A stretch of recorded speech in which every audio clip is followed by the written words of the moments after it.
Well, we're almost into the summer now. Think longer evenings, barbecues in the sun, maybe even a sip of refreshing cider. And the drink actually used to be one of Jersey's largest exports, but there's now only a few orchards like this behind me still growing native apples for the drink. And I'm with a cider maker now, Vincent. So what is behind this decrease in popularity? Well, I think it's a matter of fashion. The kind of cider you make from these local Jersey apples tends to be more like an apple wine, quite dry, full of flavour, and I think it's delicious. But people don't do it because it's maybe not fashionable. And why do you think it's so important to preserve our local fruit for these drinks? Well, that's part of our heritage.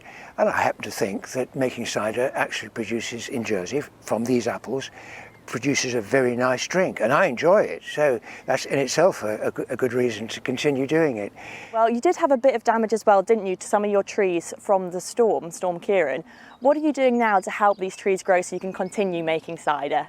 Well, I've taken a selection of the best, some cuttings from the selection of the best, and I've regrafted them onto new rootstocks. And I can show you in the garden how I've recreated new little trees. It'll take a little while for them to grow, but that's the plan, and I think I'll be successful.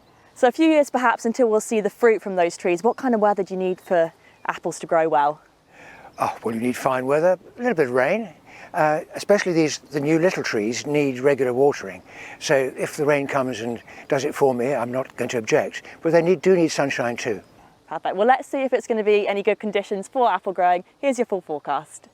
Well, after a cloudy start with a few showers around this morning, we have had a drier end to the day with more in the way of sunshine and those blue skies. It is looking like we'll get some sunshine too for the bank holiday weekend. Feeling mild on Saturday, we could have highs of 21 degrees, probably the best of the bank holiday weekend days to head to the beach, but not looking bad on Sunday either. Maybe an early shower to work through, but then it should be mostly dry with some bright weather too.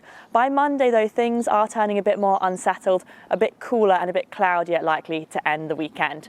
But back to the here and now then, we have got some clear skies to start and the winds are staying light overnight. Cloud will start to thicken up though as we head towards the morning, so a bit of a murky start first thing tomorrow. Minimum temperatures overnight of 10 and 11 degrees. So yes, it may well be cloudy to begin tomorrow morning. Perhaps a few spits and spots of rain or drizzle, but nothing significant. Overall, a drier day to come tomorrow and a sunnier day as well. We should have long sunny spells and the wind's light too, so it will feel quite warm out in the sunshine. We're expecting highs of 19 degrees.